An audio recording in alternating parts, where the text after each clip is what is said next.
Hey everybody, welcome back to the Matt Report. If it's been a while since you've listened, that's okay because it's been a while since I've actually published something. About a month in between my last episodes, but welcome back. And as always, you can stay connected at mattreport.com/subscribe, where we are going into a little bit beyond mid-March, and I've yet to send an email for the year 2016. I know I've said this before, and I promise that we'll send out something, probably the summary for this show, in fact, so that we can reach out and connect with you and always take any of your questions that you have as a WordPress entrepreneur, whether you're a consultant or a boutique agency owner or somebody who's just getting into product. Shoot me any questions, topics that you want to hear on shows, people you want me to interview, all that fun stuff, and we'll hop to it. And as always, we would love... I say we because it's just me, in fact. We would love 5-star reviews in iTunes. Trying to hit that 100-star mark, 105-star mark. We're at 75 right now, so I'd love to get there to 100 by the end of 2016. Should be doable, right? I think it's fairly easy to just hover over 5 stars, click that button. You don't even have to type a review. If you don't like the show, leave me a 1-star review and tell me why. Or don't. Just get the 1 star. Any kind of review, I'll take it. Any kind of feedback is appreciated. Today, I'm joined by Kronda Adair of Carvel Digital, and she's going to talk to us about something that's been on my mind, or we're going to talk about something that's been on my mind and her mind about this whole, building a WordPress website. I recently wrote that it's not easy, right? It's not easy for a small business owner to do this by themselves anymore. Things like Google AMP, Google's AMP project that just came out is even making myself pull my hair out trying to get it to work correctly with the range of plugins and multimedia features that I have on my site. That's been sort of a beast to deal with. So I can only imagine how hard it is to get the perfect WordPress website loaded up for a small business owner, especially if they're trying to do it on their own. So when they do come to us, when they come to the professional consultant in the WordPress space, what kind of expectations do they have? How should they be looking at setting a budget? How should they be looking at what types of technology should I use? And what makes sense for their business when they make the connections with a consultant? So we're going to talk all about that today. So Kronda, welcome to the show. Thank you. Thanks for having me. I'm not feeling any pressure at all about the 5-star thing. I'm like, man, I better be good. Yeah. Listen, it has nothing to do with the guests. It's all about hoping, praying, and selling to these people to actually click the 5 stars. Been doing it for quite some time. It's just trying to get these people to click the buttons. So folks, click the buttons. Hard. So yeah, welcome. Folks that don't know who you are and what you do, why don't you just give us the 2-minute elevator pitch? Sure. So my main elevator pitch is I help service-based businesses to grow their business, grow their audience without getting overwhelmed by technology. We've already discussed how WordPress is not easy. So that's kind of my one sentence thing. I actually career changed into this. I did retail and project management for a long time, and then just kind of decided I wanted to become a developer. So I went back to school and graduated in 2011 and worked at an agency for a while, and then struck out on my own. So this is I've been freelancing and growing my business for 3 years, and I'm all in with WordPress. And I live in Portland, Oregon. And I'm just kind of constantly evolving, what it is I want to focus on and trying to find like what's my sweet spot in terms of the things that I'm good at and the ways that I can really help people best. Nice. Actually, one thing that we didn't chat about earlier, which you just mentioned that you worked at an agency. Let's dive into that real quick. Did you have any expectations, sort of like? Here's the typical scenario that I see from folks who worked at an agency and then started their own thing. They were at the agency and they were like, this is madness. Like, it shouldn't be run this way. I'm going to go out and do it on my own. Did you have sort of that same feeling? Like, I think I could do things a little bit differently or a little bit better. Was that sort of the driving force behind going out on your own? Let's just explore that a little bit. Sure. So the driving force to actually become a developer was that I knew it was something I could do on my own, and that it was location independent, even though I'm pretty rooted in Portland. But literally, I had a meeting with the developer we were working with at the time, and he left, and I was like, wow, that guy can work anywhere, and he's probably making 3 times the money I'm making, and that's what I need to do. So Sure. the drive was always there. What happened with the agency was that I got fired for quote unquote culture fit, which were the Ah, actual words used. And So I just sort of took that as the catalyst for, oh, this is when I'm supposed to do it. right. So it wasn't, and in terms of the work, the agency was actually doing pretty good work. It was actually Drupal, so I wasn't sad to leave the Drupal world at Yeah. all. Yeah. Um, I but started I started in Drupal too. yeah, so it wasn't really about like, oh, I think I can do this better. It was like, well, I'm out on the street now, so I definitely think I can do this. So let me go get started. At that point, did you know that WordPress was going to be the thing for you, or Yeah, did you find that at that time?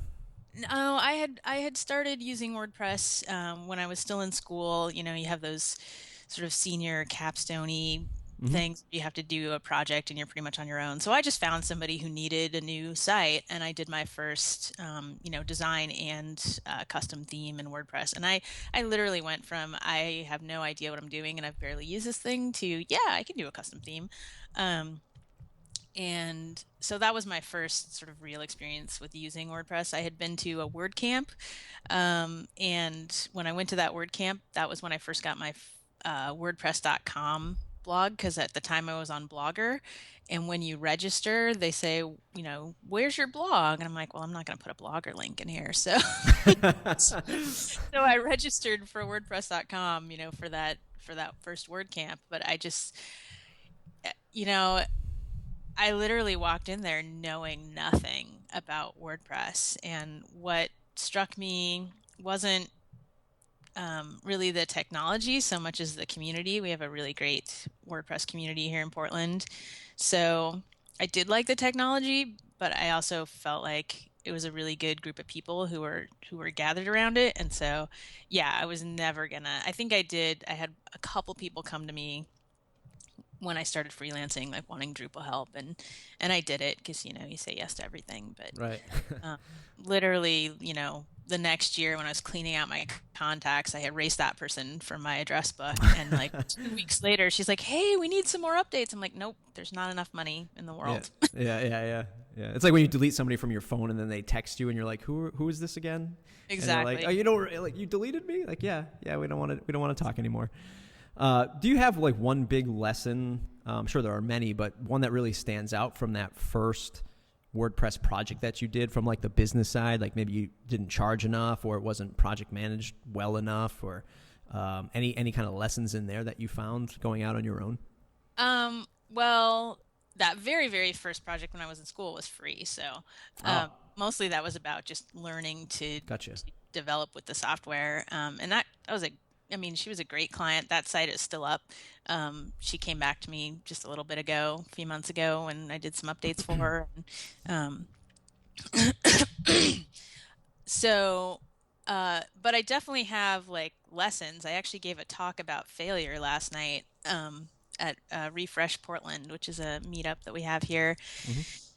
I took a really big project last year and just it didn't go well. So, last year was supposed to be sort of the year of, really focusing on my business and really figuring things out. Yep. And I guess I did figure things out by failing really Yeah. hard Yeah. at some Yeah. things. So, Yeah, I don't mean to really laugh at that. It's just like I know exactly like where you're about to go with that, and we have like these goals. It's like, yep, this is going to be the year. We bunker down, we focus on this one goal, and then everything just goes to chaos. And you're like, where's the beach? Like, I just want to stop.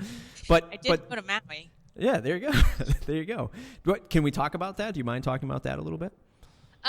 Sure. So, I mean, basically, I think I joined a couple of I joined an accelerator a little over a year ago. It's like a 10K boot camp, and teaching you sort of how to level up and get those bigger projects, and it worked. I got a big project, but what what I didn't have was really like all my sort of business processes in place, a really developed system for how to move people through the business and how to move people through project stages.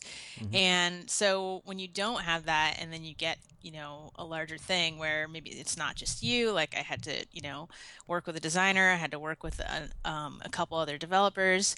And from a project management standpoint, like that was okay communication wise, but from a system standpoint, I just didn't have it together. And from a hiring standpoint, so one of the things was that I hired the wrong developer, and then didn't find that out until later in the game, and then had to backtrack and say, okay, get somebody new who can finish this up. And so then after that I joined WP Elevation just in September, and the last opening that they had, and that was what I wish I had, first, because Troy is just a master of systems and processes and really guiding people through, like, okay, you want to have a WordPress consultancy, these are the systems that you need to have in place, and not just what to do and why to do it, but also, here are all the templates to help you like implement this. So that's what I wish I had. And now that I've kind of gotten out from under that experience, that's what I'm busy, implementing in my business. And I'm not even, I'm still kind of looking for clients right now, but really I'm hunkered down, like, figuring all this stuff out and getting those systems in place. Sure. I think it's crazy that like folks like you and I who are like living and breathing sort of WordPress and, just like we're in the practice, we're selling sites, we're selling some consultancy, and it is so hard to hire the right people. And it's just, and you think like, well, look, I kind of know how to build a custom theme. I know the technologies that I need to implement in a project. So it should be easy for me to say, let me go out, reach out to a developer and see if he or she can, do these tasks. And I just find that increasingly more difficult than the selling side to a client, to the project management side of the entire thing, even to picking the technologies and the code. It's just getting the right people is so difficult. Yep. Have you sort of matured that process at all, and anything you can share in that regard?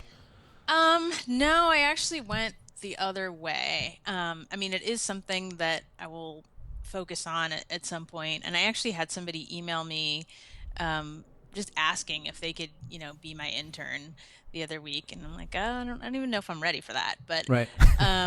So, I'm focused on documentation, like really trying to record all the repetitive tasks that I do, and I'm totally nerding out on onboarding right now, and I'm automating as much of my, onboarding process, documenting and then automating, my onboarding process, because right now it's mostly me. Like I do have a really good team that handles all my maintenance and support and backups and stuff like that, but it's still mostly me. And so for me to be able to focus on actually doing work, I have to offload as much of the stuff that's just, rote kind of things. So that's what I've been doing. And I've been using ActiveCampaign as my CRM. And I've been using that to automate some systems so that, you buy something, you get the welcome email. It tells you what to do next. You go do the next thing. You get the thank you email that tells you what's going to happen next. All those things can be automated and free up not just time, but also your brain, because you're not like, oh, did I send that thing? Like, what do I have to do? Like, you build the system, it's taken care of, and then you can kind of frees up your brain and your time for higher level things. So, and as I do those things for myself, I'm actually really excited to do those things for clients, because the kind of clients that I like to work with tend to be service-based businesses. And so they're usually, literally time is money. So it's like, well, let's not just look at your website. Let's look at like, how can we optimize your system so you can save your time, save your employees' time. So that's the kind of thing I've been working on lately. Nice. One of the things I would love to really set up some automation, some triggered emails when projects are done, or like milestones and projects are done. My biggest problem with that is, and this could be sort of the mindset of the type of customer that we bring on, and we have actually sort of refined that type of customer over the last couple of years.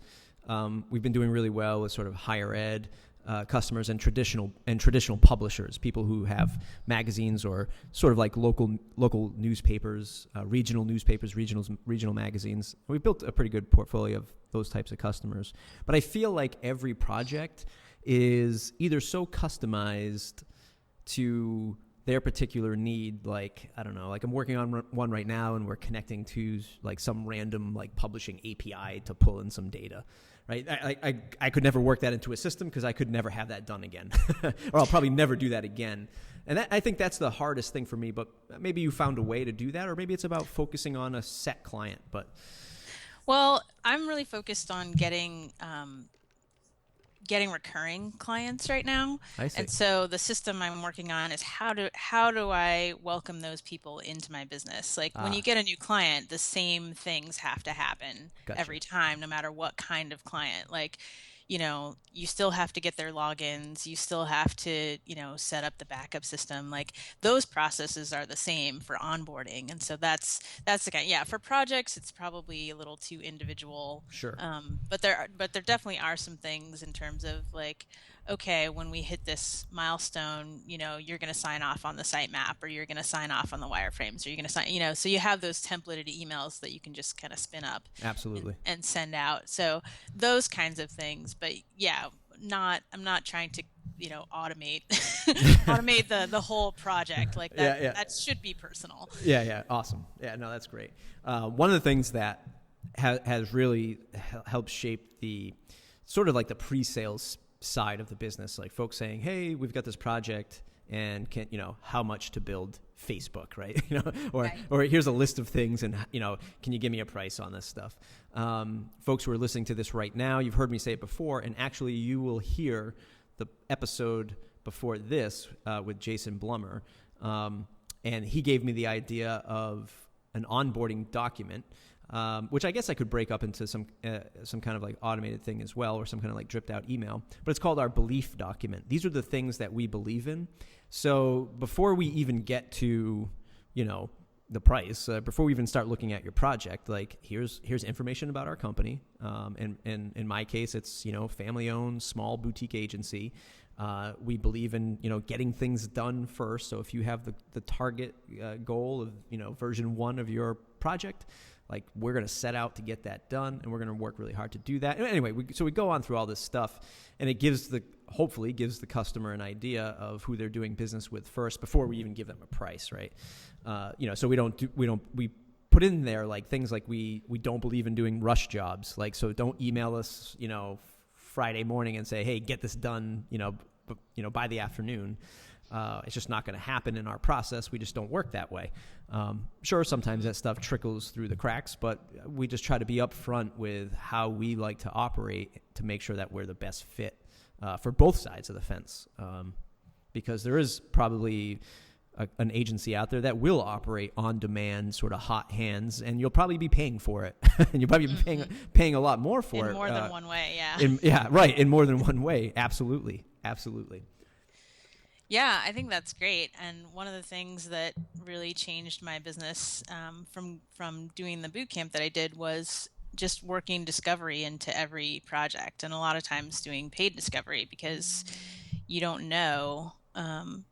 You just don't know, and clients don't. It's like going to the doctor. Like you go to the doctor, You tell them, the symptoms, but you expect that the doctor's going to be like, well, let's run some tests and let's look at this and let's look at that, and then figure out a plan. Right. So really, it's not any different with websites. And yeah, I have people all the time who are like, oh, I just need this. Can you give me a price? I'm like, no, I don't work like that. We know there's a process, and if you don't buy into the process, then we're not a good fit to work together. Yeah. And that involved discovery. And, to your point about what's the perfect website, I think I actually redid my website last month to try to make it a little more plain and like, so you know who you're getting. I think that's what a website should do ideally, is tell your potential customers like, what am I getting? Mm-hmm. And so, one of my things is I don't use GoDaddy and I don't deal with GoDaddy. So if people want to Mm-hmm. be my customers, they know I just got a new client. He's read my blog. He knows like, oh, we're going to have to change our host, you know? Right. So we don't have to have that argument because it's not, it's already out there. Right. Right.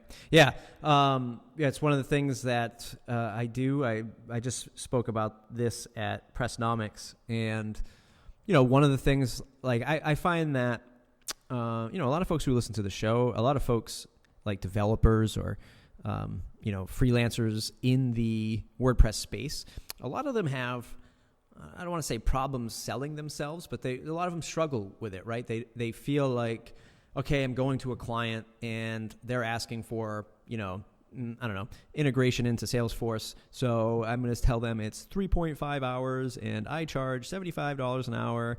And they just like give them this like line itemed invoice. And then the customer wants like 1,000 other hours that they didn't talk about, but they expect to only do it in those 3 hours. One of the things I try to tell folks is, number one, be confident in presenting yourself. So like you did, you have this post about not using GoDaddy, and your potential customer reads that and says, okay, like I'm aligning with these beliefs. And I do the same thing. Like when customers want to know more about me, I say, I have a podcast. I have 150 plus episodes of audio and video. And if you want to know if you want to work with me, I talk about clients all the time. Here's about 300 hours of me talking about what it's like to work with you. And if you don't like the way I sound or the way I do my business, it's all out there. And that's been the number one thing for me with agency work, because agency work is, for me anyway, it's all about like building a good relationship and having those discussions, good or bad, or somewhere in between. It's going to happen, and you have these discussions with clients, and they either respect you or you just part ways, right? Right. I think people make things out a lot harder for themselves, and they get too sort of like focused on, I don't know, implementing the technologies, and I'm going to charge hour by hour. Like, no, like do retainer based. I hate to say value based pricing, but do like retainer based, like they're paying for you and your priority, and do it that way. It's like agents in like sports, right? Somebody who represents a big time baseball player, like that agent is getting paid millions, or a celebrity. That agent is getting paid millions, right? But they are working their butts off for that celebrity or whatever it might be. Exactly. Yeah. It's you don't want to be a commodity, basically. Right. And you want to solve people's problems. Right.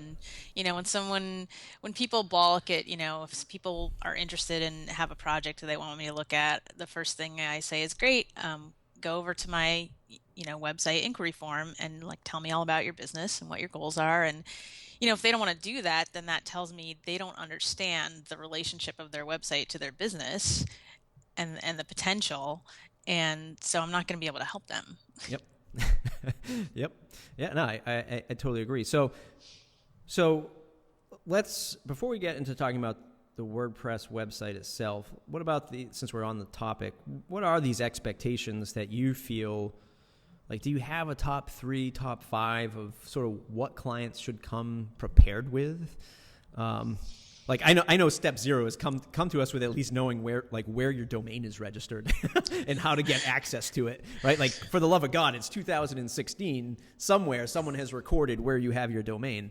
But Can I just tell you though, for a long time, maybe 50% of my clients did not didn't know that information, or someone else owned it. I've literally had to spend time, helping people like, oh, the developer across the street, man, like owns that. I'm like, it's your business. Like, if you don't own the domain, you don't own, like, they could run off with that. And Yep. So, and when I make I'm constantly making this real estate analogy, right? Because you wouldn't let your real estate agent sign the papers for the house. Right. Like, when you say that to people, they go, oh, it's like, yes, it's yours. If your name's not on it, like that's a non-starter. Right. So Right. a lot of times step zero is like, okay, let's go get your stuff. And, and I've had to do that. Um, so yeah, that's, I mean, definitely step zero.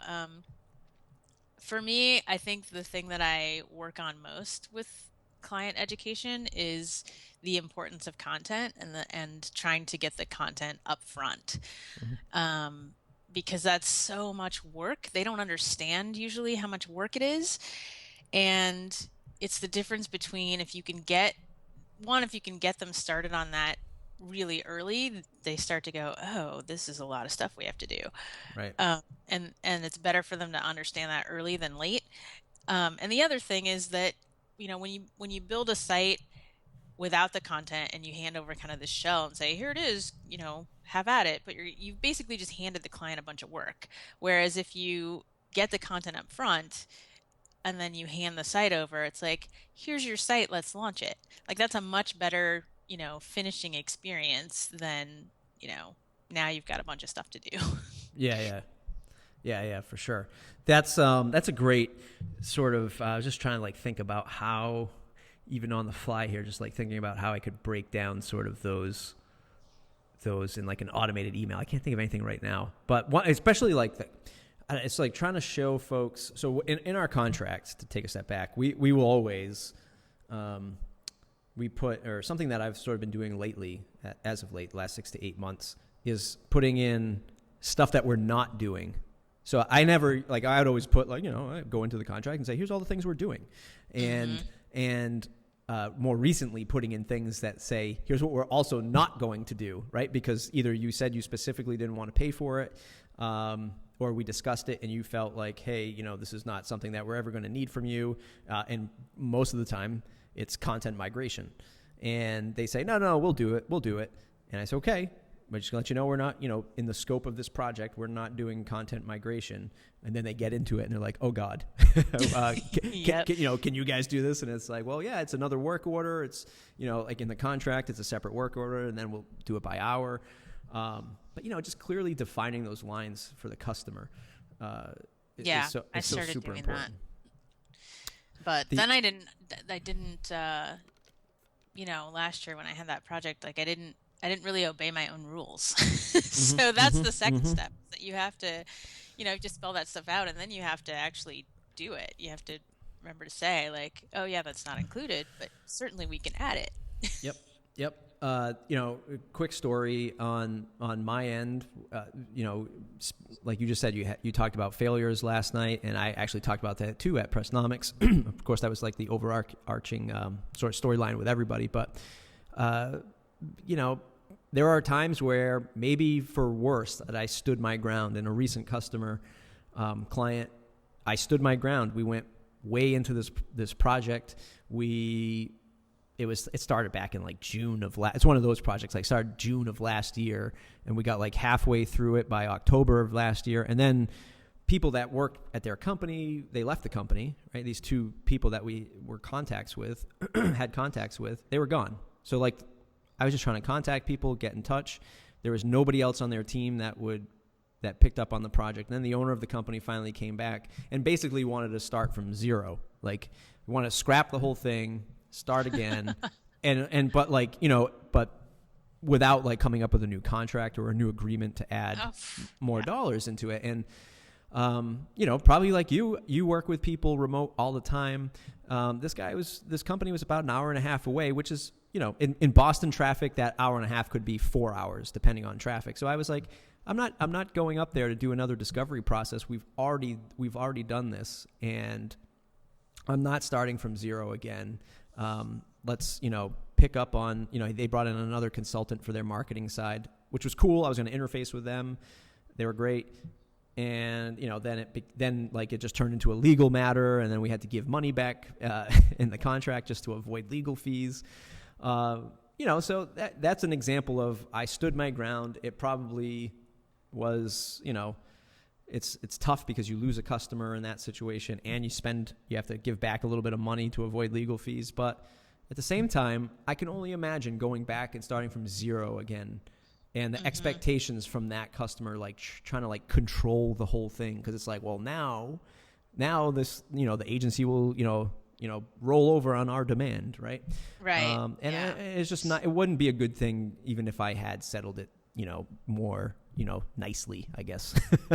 Yeah. So You lose all your, well, and then you're not motivated. Like right, you absolutely. hire somebody to, I mean, ideally, like when you take on a client, it's because you're motivated to help that client and help grow their business. Like that in the end, that's the bottom line, right? That's why people hire us, is because they think we can provide some value, and we should be excited to do that. And when things deteriorate to the point where, you're just dreading every moment, it's Yep. not it's not really beneficial for anybody. Yeah, for sure.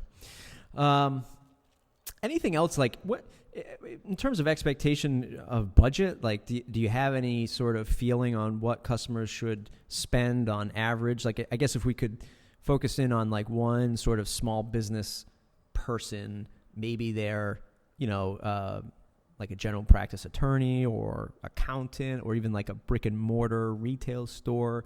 Do you have any good feeling of what they should probably put in a budget for types of stuff today? Um, that's tough because Yep. everybody is so different. But Yep.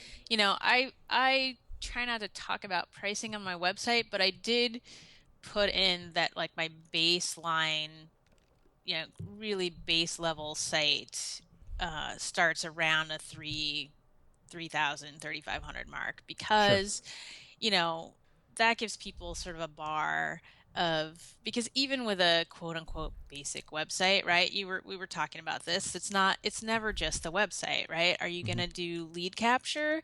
Do you have a CRM? Are you going to do email marketing? Do we need to integrate with other things? Do you have social media? It's never just like the website. So, um, and the other thing that I was talking about the other day too is like, when you buy a car, for instance, like anybody who buys a car knows that when they buy the car, then they're going to get insurance, and they're going to have to put gas in it every week or two. And then, Yeah. like they just Yeah. know those things. And I feel like people who aren't experienced with web projects or with, online marketing are like, they're blowing their whole wad on the website. Hmm. And they're like, okay, we're gonna get this website, we're gonna get it done, and then we're gonna win. It's like, no, when the website's done, that's a starting line. That's like, okay, you have a website that doesn't suck and isn't going to drive customers away. So now you get to figure out how to drive traffic to it and how to actually use it to, get more customers into your business. And so you can't just think about like, oh, we're going to save up 5 grand for this website. It's like, what are you going to do? Somebody told me once you should expect to spend, like 10% of the price of your project, monthly for maintenance and all that kind of stuff. So, and that's just, to keep the thing from getting hacked. And so you have to look at it really as an overall marketing budget, and what part of your marketing budget are you going to spend, with your online properties. Right. And my mentor talks about this great concept that I actually wrote a blog post about, called the hierarchy of website needs. Hmm. And so it's basically this pyramid of, at the base, you want something that's functional, right? It looks nice, it looks professional. You've got a decent host, and you own your domain. I mean, like sort of the basic things. And then as the pyramid goes up, it's like, well, it's also reliable. You're regularly updating it. You're adding content, and then at the higher level, it's like, uh, is your customer understood? Like when they come to your website, does it not just say like, welcome to our website? Does it tell people right away why they should be there? Like, am I in the right place? Like, I hate when people want to just be, welcome to our website. Like, no, tell me something useful. Like, Right. Right. Right. we'll get rid of pests in 48 hours. It's like, oh, Right. great, I've got bugs. Like that's who I need to be talking to, Yeah. right? Tell Yep. me something useful. Yeah. And then, as you keep going up, it's like you can get into more sophisticated attraction techniques like lead magnets and content marketing and SEO and all that kind of stuff. And then you can think about things like, user experience and performance and having a sales funnel. Like, but it's this thing that builds. It's not you're going to go out all at once and have all these things. I mean, I know all this stuff. I study all this stuff. My website does not yet do all these things, because there's only so much time in the day. Right. And so you just have to think of it as an ongoing thing that you're constantly trying to make better. And, think about, okay, what is going to give us the biggest win and the biggest return? And that's kind of why I've changed a lot of my business model to recurring, because previous to this, it's been like, oh, okay, you need a website. Let's get you a website. And then we get to the end and everybody's exhausted and they're like, oh, we don't have any more, energy or time or money to do anything else. I'm like, but this is the fun part. This is the part that would actually like get you the good stuff. Right. So, Yeah. So it's nice to have people who, they have that baseline already and they understand what the potential is and they're ready to optimize. And I just actually got a new client who's a chiropractor, who has a really successful practice and a really nice office downtown, and they already have a lot going for them, but still have a lot of potential to do some great things. So Sure. Really excited about that.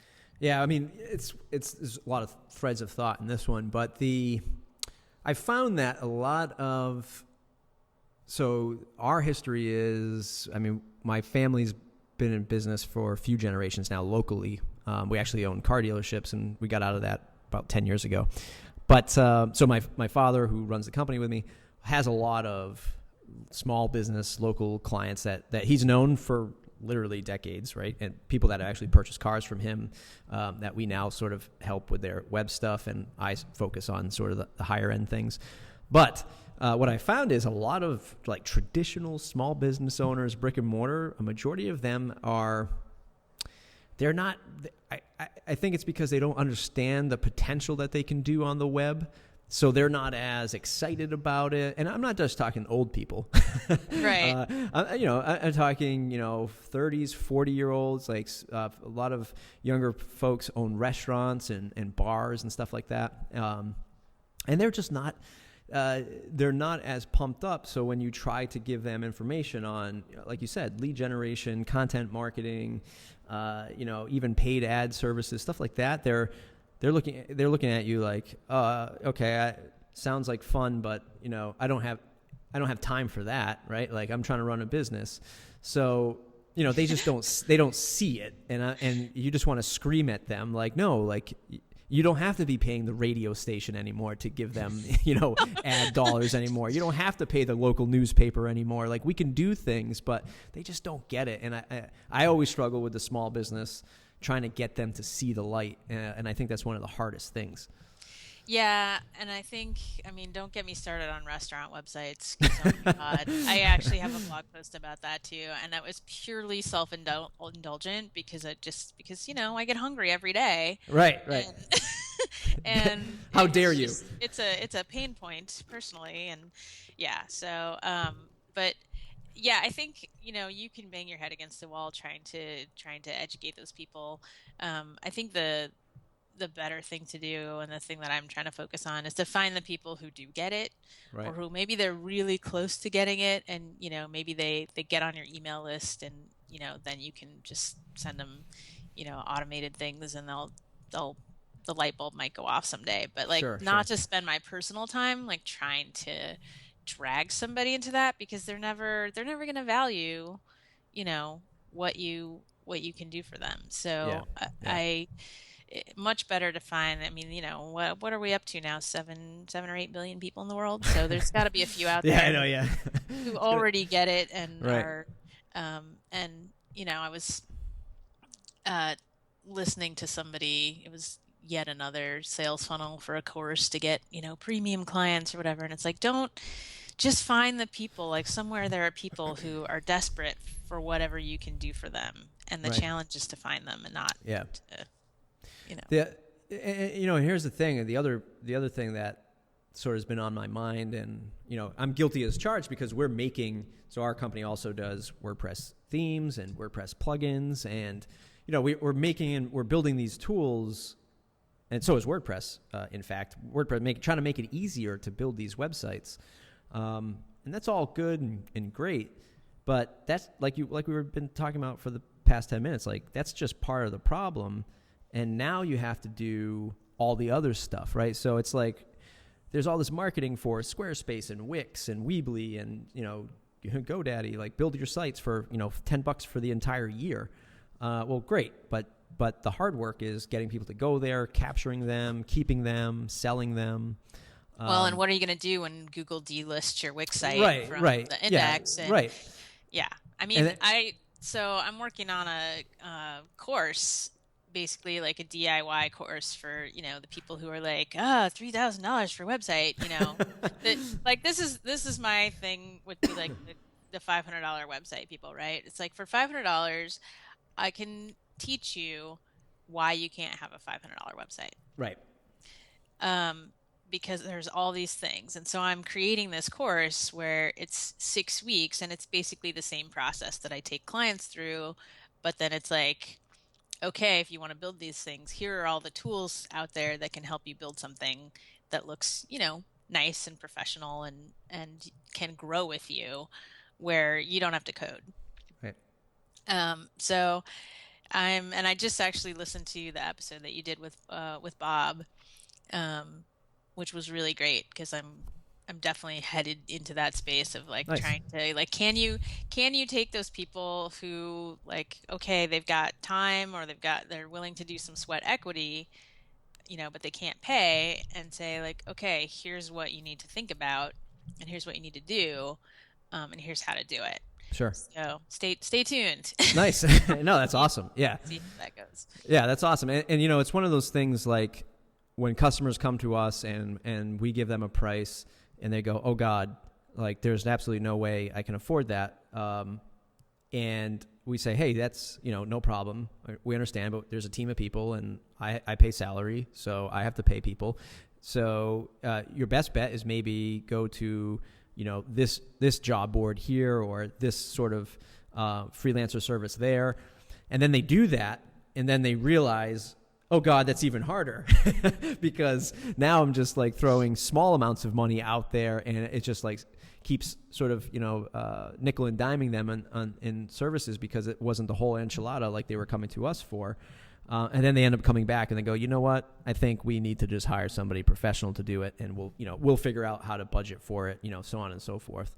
So something like that's been a boon common. As well. Yeah. Yeah, and somebody in one of my groups was just saying like somebody came to them and was like, well, your price is too high, and they're like, well, if you think it's expensive to have a professional do it, try having an amateur. Yeah, absolutely. Absolutely. And I have a friend who runs a nonprofit and does a big event every year, and she kind of exemplifies the kind of person that I want to help, because she came to me 2 years ago and said, can you help me with my website? I said, okay, what are your logins? She's like, oh, I don't know. Or she didn't have administrator access to her own website. So I'm like, well, I can't help you because you don't own the store. And then it was just like the event would come and she couldn't get a hold of her developer. So she'd put up a Wix site and then Wix screwed her over. So then she turned it off and lost her email in the middle of the event. And, it's just like you do these sort of easy, cheap, things, but it's not really that cheap because it doesn't really do what it's supposed to do. Right. And it's just so much like the cheapest, the most inexpensive website you can create is the one that like is done right the first time. Right. Yeah. I mean, like everything else in life, when something seems way too cheap and you're like, oh my God, I can't believe how cheap that is. And then you buy it and it falls apart on you, right? Or you're buying like a Southwest ticket and you have to literally you have to literally fight people to get in line. And then when you get there, you hope that you have a seatbelt on the airplane. It's the same thing, right? Like, oh, maybe if I should have paid a little bit more for like Virgin America or something. But it's like that everywhere. It's amazing. Yeah.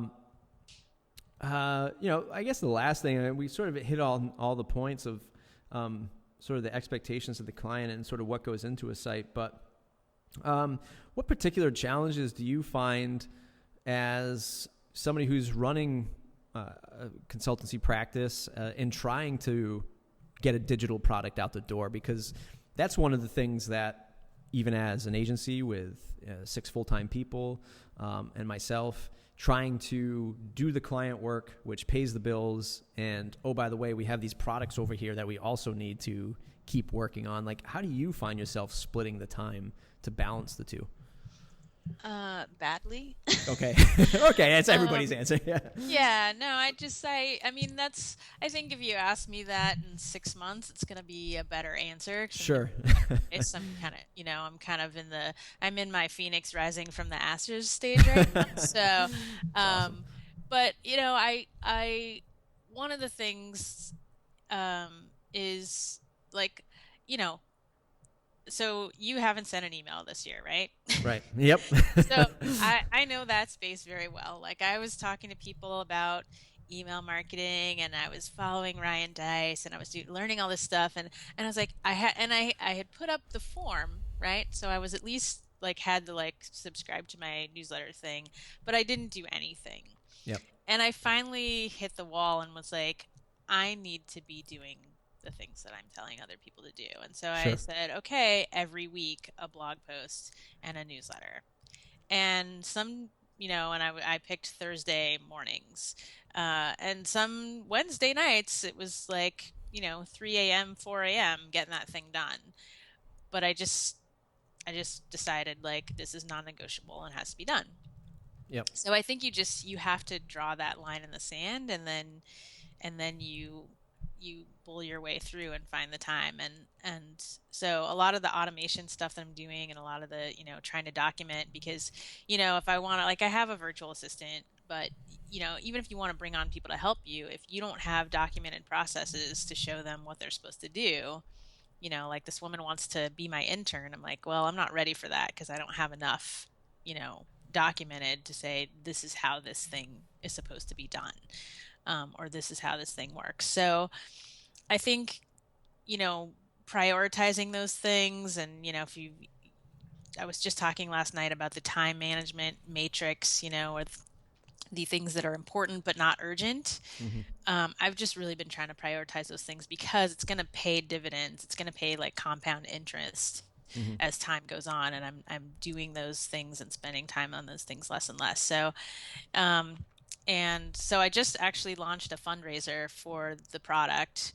So that's one of the strategies, to try to just, I put up an Indiegogo just to get the time to work on it, so that I'm not having to chase client work so much. Sure. Because, I want to get this thing launched in the next couple months. So, that's one thing. That's one strategy that I'm doing. And Nice. the rest is just, Where can people find that on Indiegogo?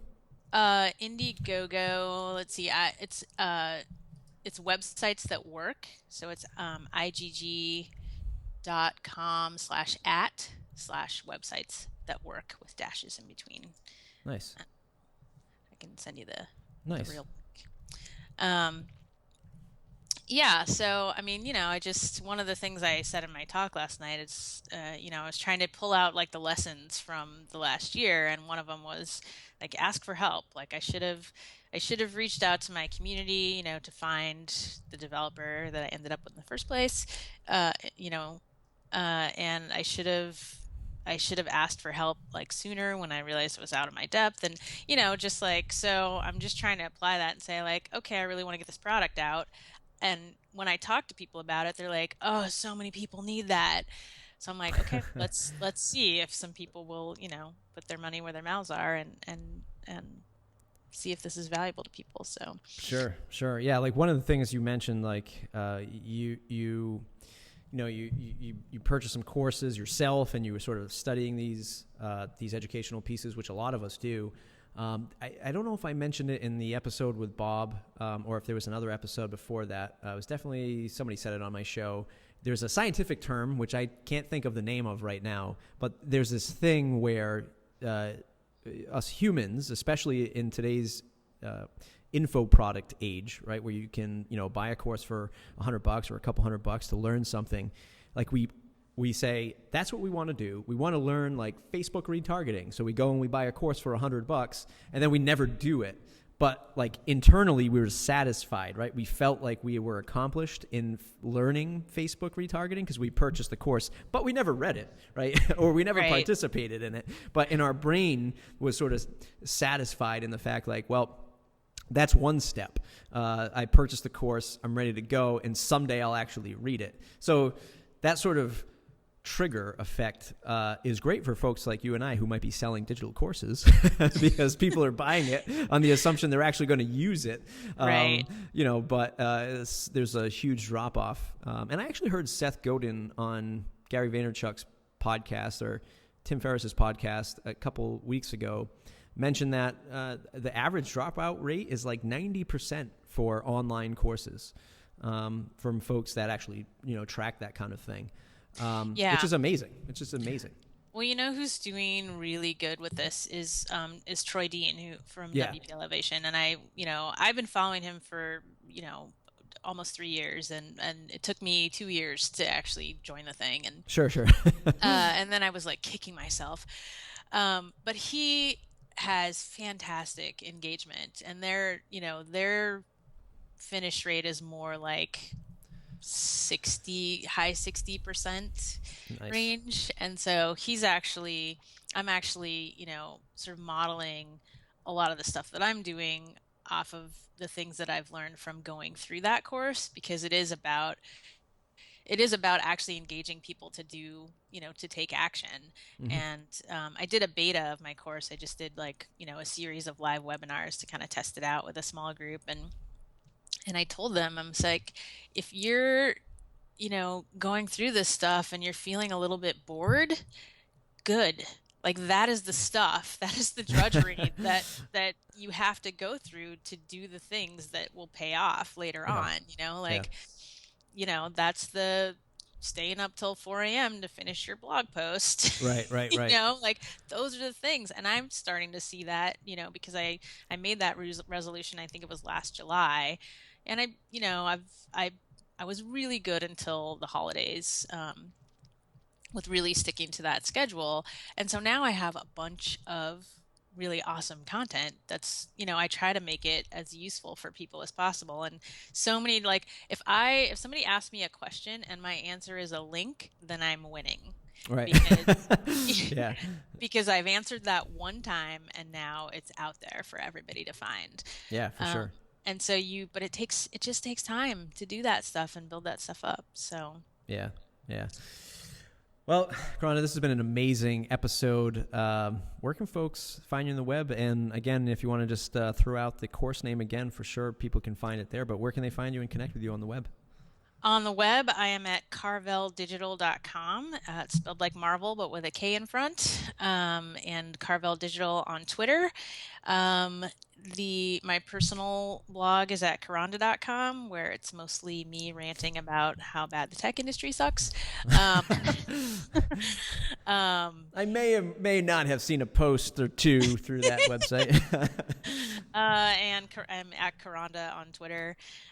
Or you could just Google my first name and find out pretty much anything that you want to know about me. Awesome. So. It's been an amazing episode. I mean, if almost an hour flew by, it was pretty amazing stuff. So I wish you all the best, especially with the product. And then when you get back to market with your new refined systems, I hope everything sort of kicks into full gear for you. So congrats on everything that you're working on. Everybody else who's listening, you know the drill. It's mattreport.com/subscribe. Join the mailing list. And as always, if you can leave a 5-star review in iTunes, that would be amazing. I like to beat out all my good WordPress podcasting friends, like Troy Dean, in fact, get a little bit more reviews than him, although he's got that great Australian accent, so it's impossible to compete with him at that level. But as long as I can beat out him and Brian Krogsgaard, I'm feeling good. So everybody head on over to iTunes to search for Matt Report WordPress Podcast. Leave a 5-star review. That would be amazing. Thanks, everybody. We'll see you next time.